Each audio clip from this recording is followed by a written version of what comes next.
Quando eu entrei aqui em 2017, a Câmara vivia dias muito complicados, sobretudo de distância da população. Na hora em que eu invento um aplicativo partindo do pressuposto que o eleitor ia decidir o meu voto, eu queria mostrar que há uma conectividade democrática entre o parlamento e a cidade. Eu destaco, sobretudo, a criação do projeto de lei do Crédito Verde, para incentivar construções sustentáveis, dando créditos da dívida ativa para quem faz prédios com painel fotovoltaico, captação de água da chuva, e também o projeto de lei que incluiu no contraturno escolar empreendedorismo, noções de direito de cidadania, educação financeira.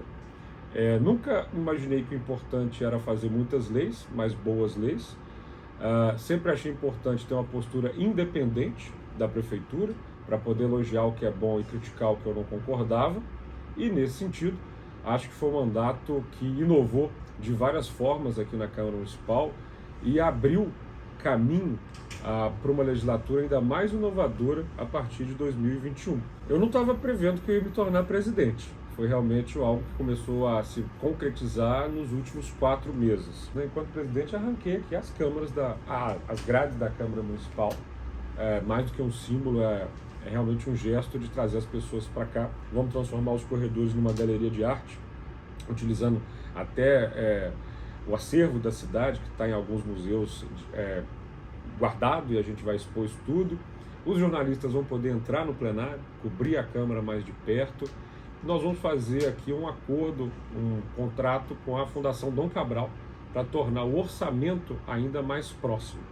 Então, das promessas de campanha, a meta síntese era uma BH inteligente, um portal para desenhar o orçamento de modo que todo mundo entenda para onde vão 15 bilhões de reais em 2023.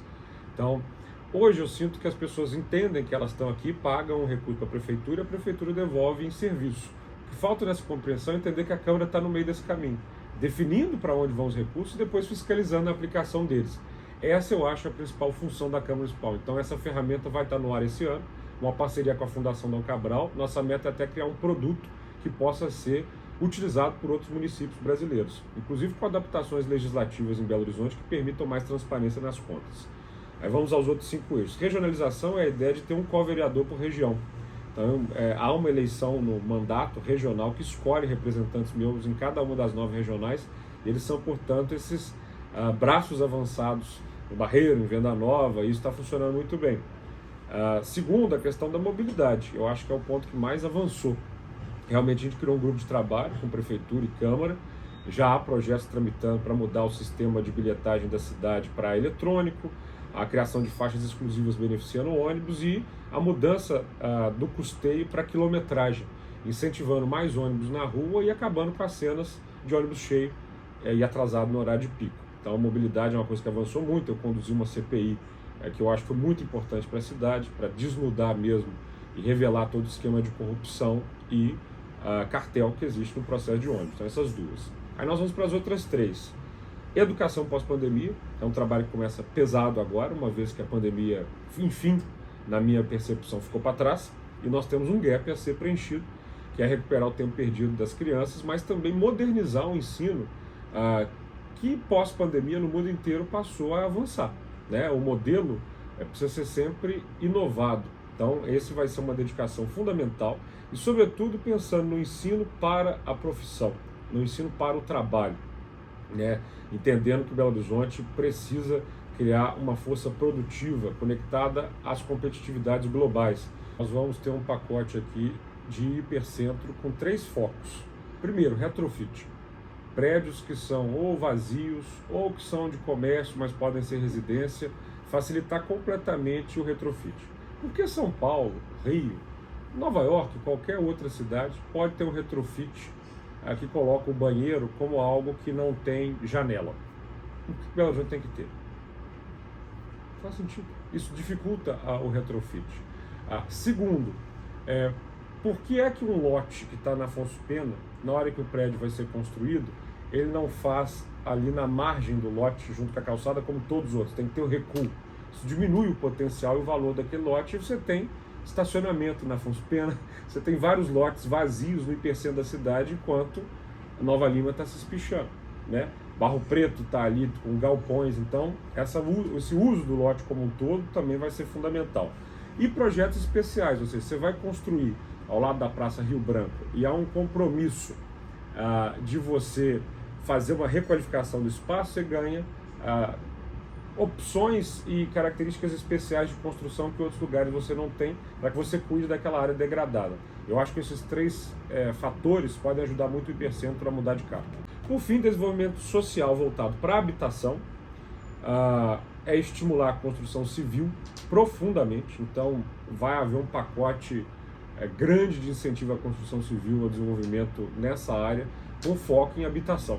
Sobretudo no Hipercentro, criando prédios que estão vazios como espaço de moradia, lotes que estão subutilizados como ambiente de construção, e focando na reinvenção do que hoje é a Urbel. A Urbel não pode ficar como está. Eu acho que a política de habitação do município precisa se aprimorar. E por fim, desenvolvimento econômico, a gente está fechando um conselho ligado ao mandato para no próximo biênio se reunir mensalmente com missões. Ou seja, quem vai presidir esse conselho é o Flávio Frois, da Associação do Hipercentro. Eu vou contar também com o Luiz Antônio Ataíde, que pensa a nossa aerotrópole, para a cada mês a gente reunir pessoas, criar missões de desenvolvimento econômico e ter um mês para persegui-las. Então, fazer um mutirão de desburocratização e liberdade econômica para destravar a cidade. O plano que foi colocado em tramitação na Câmara naquele 2019 conta com a minha concordância em 85%.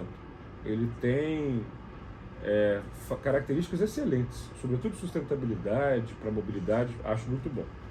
São duas as minhas principais discordâncias, tão intensas que me fizeram votar contra. Fui um dos votos contrários. Primeiro, você não cria uma lei para durar 8 anos. Isso não é constitucional. A lei aprovada, portanto, foi inconstitucional. E agora, na presidência, eu tomarei medidas a respeito. Você não faz isso com algo tão sério para a cidade. É congelar Belo Horizonte. Segundo, aí já não é inconstitucional, mas eu discordava, na hora que você cria uma regra de pagamento para os lotes dentro de Belo Horizonte, pensando no seguinte: bom, eu vou usar essa taxa, a outorga, para criar um fundo e criar habitação. A intenção é excelente, né? Só que Belo Horizonte não é uma ilha, não estamos cercados de água, não. Nós temos lá Nova Lima, Contagem, Betim, Leopoldo, que estão falando: construção, vem para cá. Construção civil, estamos à disposição, tapete vermelho. Eles não vão ser forçados a construir em Belo Horizonte, onde 98% do território está ocupado já. Eles vão. E aí Belo Horizonte começa a ficar um vazio, enquanto as bordas começam a crescer. O maior dano disso é trânsito. Porque na hora que você tem esse movimento, você vai ter o trânsito. Depois você vai ter o vazio. Cidades morrem. Sinto que Minas Gerais precisa vencer alguns desafios que nos impedem de conectar-nos a Brasília. Se você analisa, por exemplo, a bancada nordestina, há uma união completa para as pautas locais. São 9 estados com uma bancada de deputados federais muito unida que consegue levar os recursos para o Nordeste.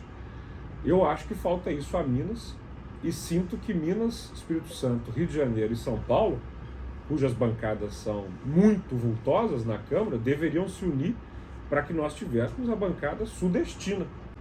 Teto, trabalho e transporte. Quem precisa de moradia precisa ter. E já, essa é a política social urbana que funciona. O trabalho é o começo de um cidadão emancipado. E quem gera emprego e renda não pode ser atrapalhado. Tem que ter um tapete vermelho do poder público. E o trânsito engarrafado, essa moléstia da capital mineira, tira da gente tempo, saúde e dinheiro. A mobilidade precisa ser uma solução.